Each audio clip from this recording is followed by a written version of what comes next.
gbogbo àwọn tẹ́ wá fẹ́ràn ara yín ní film industry gan wọn ò bí ìyá yín dá kẹ́ wá sórí social media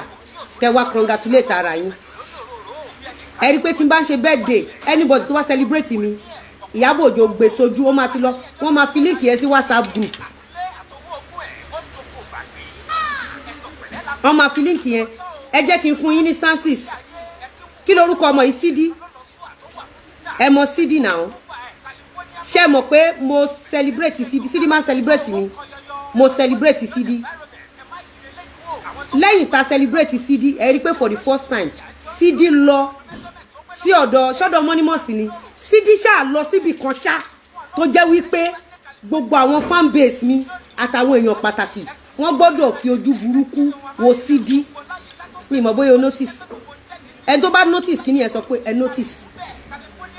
ẹni tó bá notice ẹ sọ pé ẹni tí ò bá notice ẹ sọ pé ẹ notice ó ṣe jẹ́ pé time tí Mọ́nímọ̀sí gbogbo aburú tí Mọ́nímọ̀sí ṣe Ìyábọ̀ Òjó ló instigate ẹ̀ Ìyábọ̀ Òjó ti bà ayé Mọ́nímọ̀sí jẹ́ ó ti bà ayé méjì Mọ́nímọ̀sí jẹ́ wọ́n máa wá ti àwọn ní tíátà tó wà ní line tó fẹ́ bà tí wọ́n jẹ́ bóyá fíìmù ẹ̀ ń tà àbọ̀n ti fẹ́ máa rí ẹ wọ́n á wá line ẹ up ó gbọ́dọ̀ lọ sí ìtí méje ti bàjẹ́ ta ló notice ẹ̀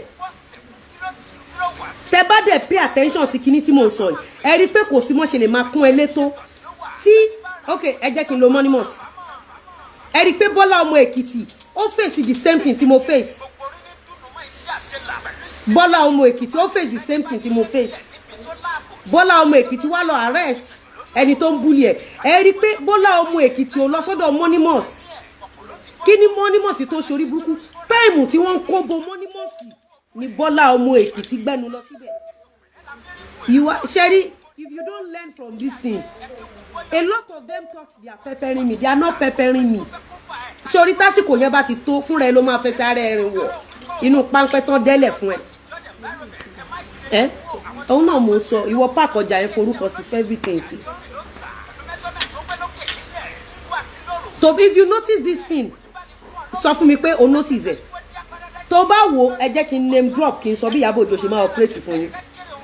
ẹ jẹ́ kí n sọ fún yín Ṣèyí Ẹdùn ọmọ mi tí mo fẹ́ràn ni kò dẹ̀ sí nǹkan kan tó lè jẹ́ kí n yé tiẹ̀ meanwhile Ṣèyí Ẹdùn àtàwọn Ìyábọ̀ àtàwọn Ràkúnmí òjọ sí tẹ́lẹ̀ the moment tán rí wípé mo wà lẹ́yìn Ṣèyí Ẹdùn ó hard fún wọn láti mú Ṣèyí Ẹdùn Ṣèyí Ẹdùn tán ó lọ bá wọn àǹtí láti inú oyún òkọrin fún mi wọ́n wá appoint Ṣèyí Ẹdùn kó lọ sọ́dọ̀ ẹni tí kò pọ́n bẹ́ẹ̀dẹ̀ tèmi lé torí pọ́n ti mọ̀ pé society máa condemn Ṣèyí Ẹdùn without Lizzy Anjorin saying anything so gradually your fame will fade off fúnra ara ẹ ló máa gbé ẹsẹ̀ àti ara ẹ lọ fi bà tiẹ̀ jẹ́.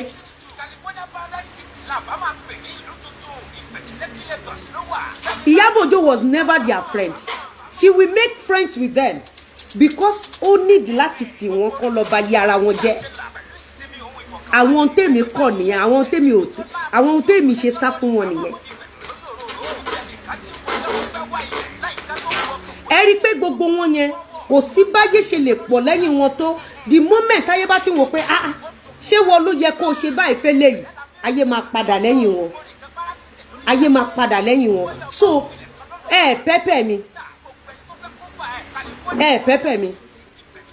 ẹ rí wípé delicate time ní Bọ́lá ọmọ Èkìtì lọ sọ́dọ̀ Mọ́nímọ̀sí tí Mọ́nímọ̀sí lè lo ẹni celebrity láti lè polówó ọjà ṣùgbọ́n Mọ́nímọ̀sí ò gbọ́dọ̀ bà tèèyàn jẹ́ nítorí pé òun lo àwọn ọmọ ní tíátà bí Mọ́nímọ̀sí ṣe bẹ̀rẹ̀ sí ní attack business àwọn èèyàn gbogbo àwọn aláàánú àwọn ní tíátà yẹn automatically wọn ò ní ṣàánú fún wọn mọ́ tó bá ti rí yín pé okay ẹ̀yin lẹ tí mọ̀ so if tó bá jó ní tíátà tó bá fẹ́ rí ògo ẹ lò no matter what má jẹ́ kán identify ẹ mọ́ condemn person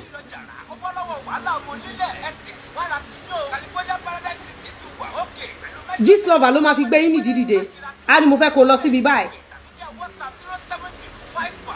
ẹ rí pé Ìyábọ̀ Òjó kì í ṣọ̀rẹ́ gbogbo wọn for very long time àti Tóbi Bèjì tọkọ ẹ̀ṣẹ̀ lọ Ìyábọ̀ Òjó was never their friend but Ìyábọ̀ Òjó rí wípé òun ti sink ayé ò gbóhùn mọ́ so Ìyábọ̀ Òjó máa wá kó wọn mọ́ra Ìyábọ̀ Òjó máa wá appoint èyí tó gbọ́dọ̀ ṣe èèyàn èyí tó gbọ́dọ̀ ṣe èèyàn yẹn ló máa wá ti àwọn onítíátà yẹn lọ bá tẹ́ bá notice kankan mo ti ń wọ̀nà àwọn onítíátà láti 2, 3, 4 years ago ẹ ṣọ́ra mo ti ń wọ̀nà àwọn ọmọ olórin náà okay mo ti ń wọ̀nà àwọn ọmọ hip hop artist yẹn náà kó dúró tẹ́ bá notice ẹ rí pé time tá à ń wọ̀nù wọn yẹn ìgbà iná wá ń pọ̀ sí ẹ lọ wo Ìyábọ̀ Òjó ní 3 years ago gbogbo wọn yóò sí pẹ̀lú Ìyábọ̀ wọn ń pè sí party òun lọ party wọn mi mọ̀ bóyá pay attention ẹni tó bá pay attention tó pa ẹ pay attention ó ti yẹyin ẹ rí pé nígbà tí Ìyábọ̀ Òjó lọ gbé Fọlá sínú ilé ṣé mo pé Ìyábọ̀ Òjó àti Fọlá ti wà tipẹ́tipẹ́ ó ti jọ wà tipẹ́tipẹ́ the moment tí Ìyábọ̀ Òjó ready àti ba kàríà gbogbo àwọn onítíátà yẹn jẹ́ ó wá gbé Fọlá jáde ó gbé hàn pé inú ilé òun ni Fọlá gbé ó wá gbé Fọlá sẹ́yìn ó wá lọ ń bá wọn lẹ́yọ kọ̀ọ̀kan torí tí wọ́n gbọ́dọ̀ bàjẹ́ mi kún ṣọ̀rẹ́ yín business lèmi ń ṣe èmi kàn ń fele ìdáhùn èèyàn lẹ́kọ̀ọ́ wípé pánsá òfura pánsá já síná àjà òfura àjà jìn kò síṣẹ́ tó lè ṣe láyé ẹ tó o bá ti ń pay attention ló máa padà ṣubú ẹ máa wo èyí tọkọ ẹ lọ Tóbi Bèjì yẹn ọ̀tá ọ̀run ò gbẹ́bọ lòun àti Ìyábọ̀ níbi tí Ìyábọ̀ Òjó ní lára dé òun àti Ìyábọ̀ Òjó kì í kíra wọn nígbà tọkọ ẹ wà lé gbogbo bí wọ́n ṣe during lockdown tán gbé òun àtọkọ ẹ lọ sí court òun àti Ìyábọ̀ Òjó kì í kíra wọn ẹ rí pé kété tọkọ ẹ lọ tán kí ló dẹ̀ mú Ìyábọ̀ rí pé ó ti ń gbà wọ́ọ̀dì jù lójoojúmọ́ Ìyábọ̀ rí pé tán bá sọ̀rọ̀ eléyìí ọ̀rọ̀ ẹ̀ náà máa sọ òun náà pè ní A-list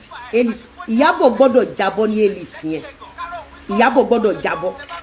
so when Ìyábọ̀ Òjó want to strike you she get close to you there are some people like that in your family there are some people like that in your working place pay attention if you don't pay attention o máa tẹ ojú àgbà mọ́lẹ̀ Ìyábọ̀ was never friends okay àsàtìgbà tí a lọ sí party Mercy Ìyábọ̀ àti Mercy ò kì í ṣọ̀rẹ́ látijọ́ tí Larry ti ju ìgò fún Mercy lójú Ìyábọ̀ Òjó bọ́n nítorí pé ọwọ́ gbọ́dọ̀ bá gbogbo wọn so Ìyábọ̀ Òjó gbé Fọlá wá Ìyábọ̀ Òjó rí pé tòun ti ta Ìyábọ̀ Òjó wá lọ get close sí gbogbo wọn Mercy ti gbàgbé wípé àwọn tó ń wò wá wọn ọ̀pọ̀lọpọ̀ wọn ṣe oníbàárà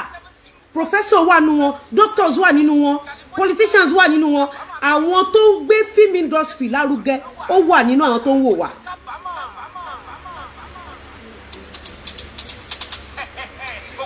Mercy dẹ̀ ti gbàgbé wípé òun ní the same story ẹ má gbàgbé pé nígbà tí Ìyábọ̀ Òjó fara ní Mercy AIGBE gidi èmi lèmi front fún Mercy wípé irọ́ ayadi ó ní kò sí nǹkan kan tí n bá comment sọ́dọ̀ Mercy wọ́n á bú mi mi kí ẹ̀ nígbà tí Ìyábọ̀ gbé Mercy lọ fún ẹ́sà board èmi tí mo gba Mercy lẹ́rẹ̀ẹ́ lọ́wọ́ ẹ́sà board tẹ́ bá rántí dáadáa ibi tó ti bẹ̀rẹ̀ mo ṣe birthday Mercy lò mí Ìyábọ̀ Òjó wá pàṣẹ fún Mercy AIGBE pé kó lọ yọ fọ́tò LIZZY fọ́tò tí Mercy yọ fọ́tò LIZZY kan ló yọ already Mercy ti step on toes these are things tó lè ṣe tó lè fi ṣe ayé ẹlòmí àwọn fan base yín ò lè patronize me I have my fan base tẹ́ bá rántí Mercy lo ọmọ Ìyábọ̀ Mercy lo fọ́tò ọmọ ẹ̀ àti ọmọ Ìyábọ̀ lórí page rẹ̀ Ìyábọ̀ Òjó reciprocate Ìyábọ̀ Òjó ló fẹ́ fọ́tò ọmọ Mercy àtọmọ ẹ̀ lórí page rẹ̀ that is a done deal so when it comes to destruction Ìyábọ̀ Òjó is good I learn a lot from them do you know that I love their game fẹ́ni tó bá lọ́pọlọ game tí Ìyábọ̀ Òjó ń gbá fún wọn láti rí downfall wọn is enough to learn from without going to university.